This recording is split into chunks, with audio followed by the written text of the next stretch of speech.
Ana Maria, desse percentual do PIB, aí em torno de 6%, o gasto com os universitários é proporcionalmente muito mais alto, Sim, não é? sim, do que o gasto sim. com o 3 aluno. vezes mais. 3 vezes mais do que o do gasto que com um o aluno da educação básica. da sim. educação básica. Assim, eu Sim. fico me perguntando se as pessoas têm ciência disso, né? Que uma parte muito grande do nosso dinheiro vai para universitários, que em grande parte das vezes, mais de 30%, de acordo com os últimos dados do INAF, não sabem ler e interpretar um texto. Por quê? Exatamente. Porque eles têm um problema fundamental. A gente tem que Exatamente. investir Aí eles dinheiro querem lá na corrigir frente. isso com cotas. Aí tem as cotas, né? Que são para as pessoas que são egressas de escolas públicas. Uhum. Mas o correto a fazer seria permitir que todas as pessoas tivessem uma educação básica adequada, né? Para que não precisassem de cotas mais para frente. Uhum. Né? Mas ainda tem um problema que é muito mais grave que esse que eu vejo, é que foi criada uma cultura, especialmente nos anos 2000, de que a pessoa é plenamente educada se ela tiver um diploma universitário. Sim, é um fetiche, né? Sim, Cultura sim, do diploma, né? Exatamente. Isso está fazendo um monte de gente sair da universidade desempregada ou então com salários muito menores do que se tivesse feito um curso técnico, por exemplo. Então, a gente precisa até começar a repensar os critérios.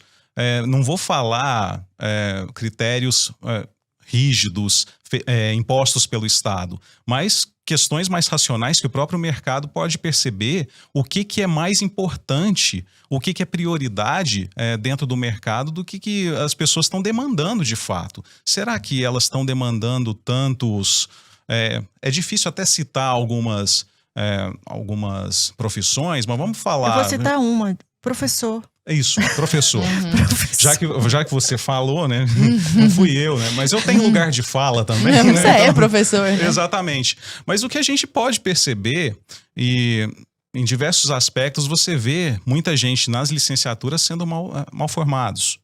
Então, quando você percebe que voltou agora na pandemia também, muito informalmente, mas é algo que já existia nos anos 90 e tem até um nome para isso nos Estados Unidos, que são as microescolas, onde as pessoas juntavam algumas crianças na casa de alguém espontaneamente que tinha algum conhecimento básico de alfabetização e essa pessoa que cuidava dos meninos alfabetizava ela e saía com uma educação até melhor do que muitas escolas por aí. É algo que a gente vê também num livro chamado A Árvore Bela, que retrata alguns estudos feitos em países mais pobres, aldeias distantes, em que eles conseguiam escolas com mensalidade de $1, $2 por mês, de oferecer uma educação de maior qualidade do que das escolas estatais daqueles países.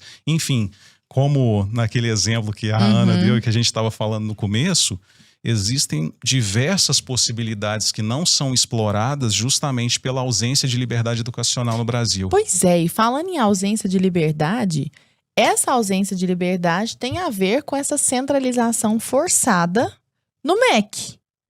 E agora, quando vocês escreveram o livro, a BNCC estava prestes a ser aprovada e agora ela já foi. Sim. Então, ela ajudou ainda mais essa centralização.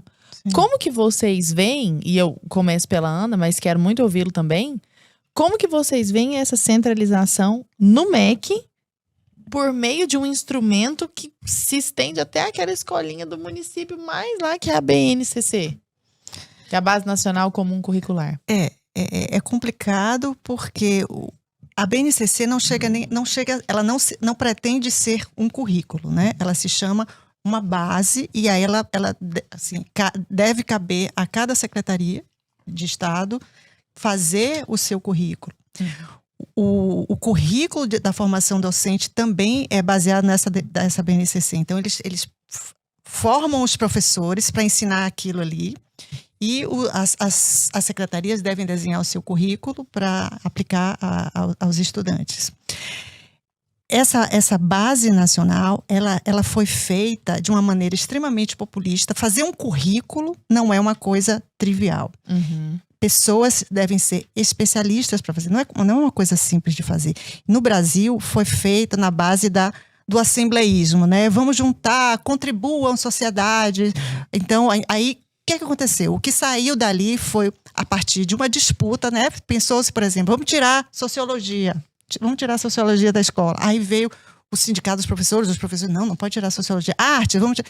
Eu não estou dizendo que tem que ser de um jeito ou de outro. O meu ponto é o seguinte: a maneira como a BNCC foi construída não foi absolutamente técnica. Foi uma coisa foi o resultado de pressões de grupos de interesse para manter o seu quinhão, de uma ideologização que a gente já sabe, já acompanha, para incluir uma parte bastante doutrinadora nisso aí.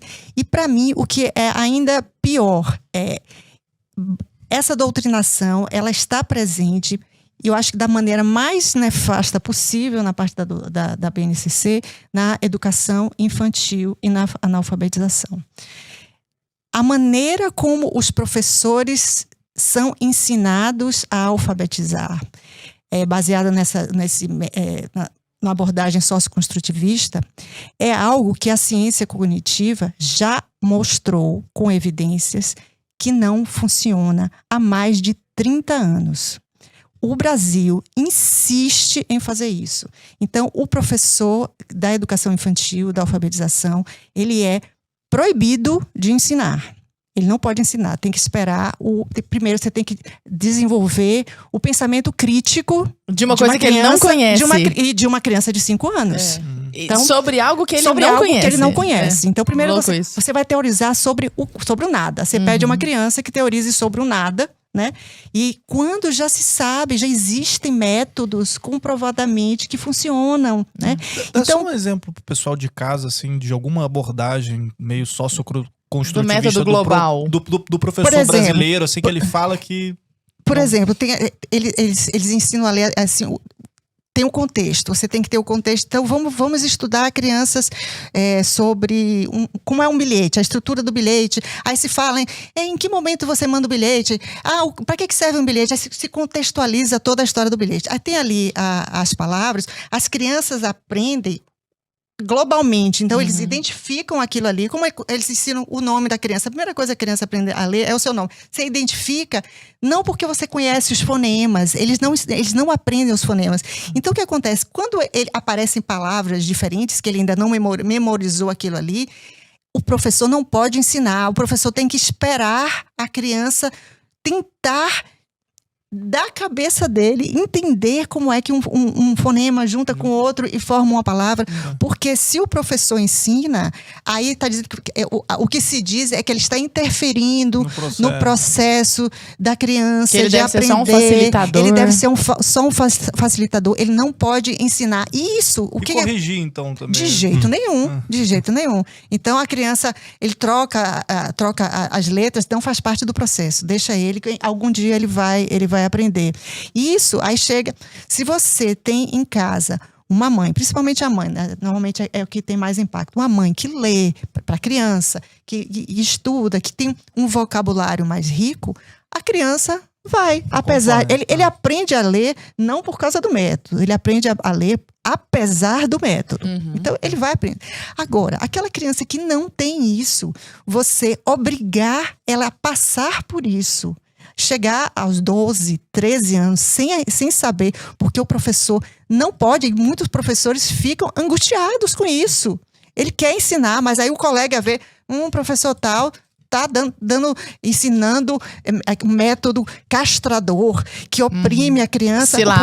Método silábico, método fônico. Nossa, que horror. Também que falam que não pode ficar ensinando a repetição, porque é uma coisa... Eu não pode colocar um X em cima, assim, não vermelho. Caneta vermelha, nem pensar. Nem pensar. Agora, cor do sangue. Bacana é deixar o menino chegar aos 13 anos sem saber ler. Aí ele não aprende.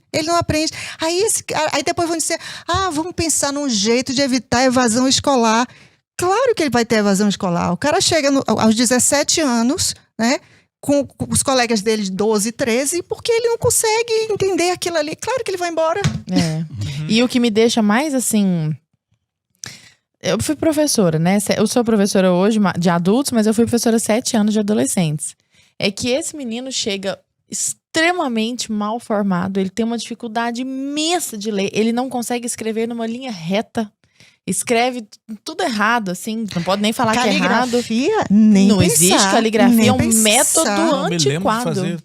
Não pode. Vários. Cadernos e cadernos. Nós somos da também. última geração da caligrafia. Pois é. Não pode. E aí esse menino que não sabe ler, e aí ele tem que passar por filosofia, sociologia, aí não é uma língua só estrangeira, são 2 línguas, inglês, espanhol. Como aprende inglês sem saber português, meu Deus do céu? Ele vai correlacionar com o que na cabeça dele? São 7 anos aprendendo o verbo to be. Verbo to be. Aí esse menino vai fazer a prova do Enem. E a prova do Enem vai pedir para ele fazer uma proposta de intervenção. Porque qual que é a teoria? A teoria do pensamento crítico. Aí que é a proposta de intervenção? Ele vai pegar um problema que ninguém conseguiu resolver até hoje. Nenhum político resolveu. Eu acho que eles fazem isso de sacanagem, entendeu? Porque bota um monte de Vai que de um dá uma jovem ideia pra boa. falar. Aí fala, pô, esse cara, essa ideia aí, Vou roubar. falar. Entendeu? Aí o menino em 5 linhas tem que pegar um problema, tipo a inserção dos deficientes físicos na sociedade, as cotas pros negros, aquelas coisas mais tapafúrdias e criar uma proposta de intervenção. Quem vai fazer o quê, como, pra quê e o detalhamento. Resolva o saneamento básico no Brasil. Com É tipo 5% dos alunos, como a gente leu aqui, tendo o domínio de língua portuguesa. Que adianta, gente? Assim, você vê que é uma enganação que vai se retroalimentando. Você vê assim, Gabriel? Sim, isso aí que a Ana falou é algo que, como eu também dei aula para adolescentes, inclusive em escolas públicas até 2015, eu ficava angustiado muito com isso, mas naquela época eu não tinha essa percepção de que... Aliás, eu tinha a percepção de que isso vinha da base, mas não sabia como e por quê. Aí eu fui começar a perceber, igual a Ana escreveu algumas questões da alfabetização global, é ridículo, né? Eu sou o Gabriel, então eu vou descobrir da minha cabeça que a sílaba G de garrafa tá igual ao meu nome, e eu vou descobrir isso sozinho, não vai ter uma pessoa ali para me ajudar. E esse método que todo mundo fala que é libertador, na verdade, ele é o castrador. Porque quando a pessoa começa a ler alguns textos mais complexos e vê que ela está escrevendo certas palavras erradas quando não corrigiu na frase que deveria corrigir, o trauma é muito pior do que o trauma para a criança que foi corrigida. Isso é ridículo. Não, e sem falar da questão cognitiva. Há uma idade em que isso é mais plástico. Então você tem que usar esse momento, porque senão isso deixa sequelas mesmo. Ele passa uma idade, chega um ponto, ele já não consegue, ele não tem a plasticidade do cérebro, já não consegue mais fazer isso aí. Eu fico meio chocado, gente, de verdade, assim, porque eu tento lembrar do meu ambiente escolar. E eu não sei se é porque eu realmente naquela época não tinha a menor percepção a respeito disso, mas o que dá a entender, o que parece é que piorou muito, assim, porque assim, eu lembro de fazer caligrafia, eu lembro de uma professora de redação que eu tive, a Elisete, nossa, a mulher era o cão chupando manga, assim, tipo, ela corrigia, assim, cada vírgula, cada coisa, e eu só aprendi bem o português, assim, eu gosto muito de português, porque... Cara, a pessoa ia lá e riscava assim, de tipo, zerar um negócio, tá horrível, isso aqui, escreve de novo, entendeu? Você tá com algum trauma, Arthur? E eu falei, cara, não, mas você, se for, você fala, pô, como assim? Entendeu? Eu não sei escrever minha própria língua, então eu gostava, porque me instigava, cara, eu quero fazer direito, sabe? Mas tipo, até aprender. Ela era incrível, então eu falei, cara, eu tenho que, eu quero só pra essa mulher poder me dar um 10 ali, tipo, só pra eu esfregar na cara dela. Virava até uma competição ali. Exatamente, eu não a criança... consigo entender isso. E aí, tipo, você não pode dar um X, você não pode corrigir, precisa escrever o problema. Aí você fica, não, ele vai descobrir o caminho certo. Não corrige. Gente, é meio loucura, assim, pra eu conseguir imaginar isso acontecendo é meio hoje. loucura mesmo, a né? verdade é que a criança, além de tudo, tem isso. A criança gosta de ser desafiada também. Exato. Então, é muito pior para eles depois ver que, eu não sei ler com 15 anos, isso sim é que vai desmotivar. E aí, você falando da questão do currículo, o que não tem na BNCC, por exemplo, eu não sou exatamente contra um currículo mínimo, especialmente porque é importante que o Brasil participe de exames internacionais para a gente saber como é que está a situação. Tem o PISA, que já mostra que é tudo uma porcaria. Agora o Brasil finalmente vai começar a participar do PIRLS, que é relacionado à questão da literacia, porque é fundamental a gente comparar o ensino brasileiro com o resto do mundo. E aí a gente começa a perceber algumas causas, e uma coisa que não tem na BNCC é essa questão da hierarquização do ensino. Porque, como a Ana disse, tem algumas questões que são fundamentais no começo e que você tem que ter fluência de leitura primeiro, né? Tanto é que todos os países do mundo têm isso, tem uma meta. A criança no primeiro ano vai ler 60 palavras por minuto. Aqui no Brasil não tem isso. Não pode, até que oprime. Sim. Não pode. Exatamente. Porque um pode ler mais lento, eu pode ler mais rápido. Tá, mas... A gente tem equidade, né? Pois é, mas em situações normais, com pessoas normais, o que elas vão fazer é incentivar a criança, vai ajudar. Né? Não é simplesmente deixar ela de lado, igual acontece aqui, porque a verdade é que a gente empurra com a barriga muitas vezes. E aí você acaba abrindo margem para essas questões que foram faladas, porque com a pessoa tendo essa dificuldade de leitura, o pensamento crítico, quando ela pode desenvolver o pensamento crítico, ele simplesmente não existe. Tanto é que dentro da BNCC você tem uma série de questões que abrem margem, inclusive para a doutrinação ideológica, porque a verdade é que tem ali uma facilidade muito grande para você impor determinadas questões nos currículos. Eu vou dar um exemplo eu tenho falado muito com algumas mães que analisam livros didáticos que são ligados ao agronegócio. É o movimento de São Paulo, né? Exatamente.